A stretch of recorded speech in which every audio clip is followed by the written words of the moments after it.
Bertempat di kantor Menko Polhukam di Jalan Medan Merdeka Barat, Jakarta Pusat pada Kamis malam kemarin, Menko Polhukam Mahfud MD didampingi oleh Kepala BIN, Panglima TNI, Kapolri, dan Mendagri menyampaikan sikap pemerintah atas insiden unjuk rasa Undang-Undang Cipta Kerja di sejumlah wilayah yang berakhir anarkis. Menurut Mahfud, Undang-Undang Cipta Kerja ini dibuat oleh pemerintah sebagai respon atas lambatnya dalam menangani proses perizinan berusaha. Undang-undang ini sudah lama dibahas di DPR dan semua fraksi menyetujui dengan dibentuknya undang-undang tersebut. Karena itu pemerintah mengeluarkan 7 poin penting dalam menyikapi polemik undang-undang tersebut. Menyampaikan pernyataan sebagai berikut. Pernyataan pemerintah terkait dengan kondisi politik dan keamanan pasca pengesahan Undang-Undang Cipta Kerja oleh DPR dan pemerintah pada tanggal 5 Oktober 2020 yang lalu. Selamat malam, mencermati perkembangan yang terjadi di lapangan terkait dengan penyampaian aspirasi tentang Undang-Undang Cipta Kerja dalam berbagai bentuknya di sejumlah daerah. Maka demi ketertiban dan keamanan di tengah-tengah masyarakat, pemerintah menyampaikan hal-hal sebagai berikut. 1.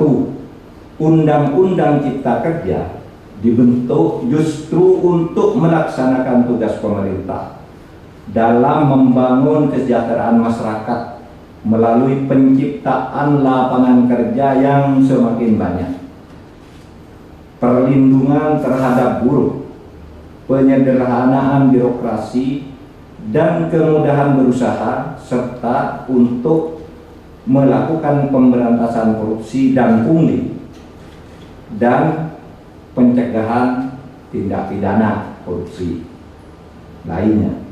Yang kedua, pemerintah menghormati kebebasan berpendapat dan menyampaikan aspirasi terkait dengan Undang-Undang Cipta Kerja, sepanjang semua itu dilakukan dengan damai, menghormati hak-hak warga yang lain, dan tidak mengganggu ketertiban umum.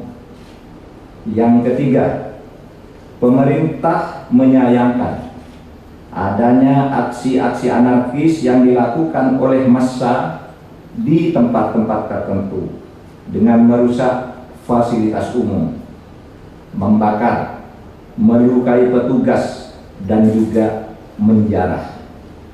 Tindakan itu jelas merupakan tindakan kriminal yang tidak dapat ditolerir dan harus dihentikan. 4. Tindakan merusak bangunan fasilitas umum dan serangan secara fisik terhadap aparat dan warga masyarakat merupakan tindakan yang tidak sensitif atas kondisi yang dialami oleh rakyat yang sedang berjuang melawan pandemi COVID-19 dan juga kondisi ekonomi yang sedang sulit. 5. Untuk itu, demi ketertiban dan keamanan, maka pemerintah akan bersikap tegas atas aksi-aksi anarkis yang justru bertujuan untuk menciptakan kondisi rusuh dan ketakutan di dalam masyarakat. 6.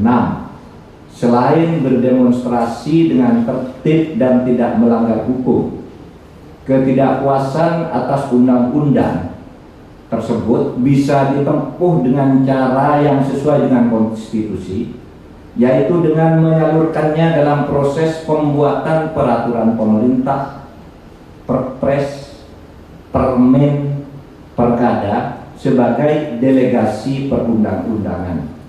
Bahkan bisa diajukan melalui mekanisme judicial review atau uji materi maupun uji formal ke Mahkamah Konstitusi.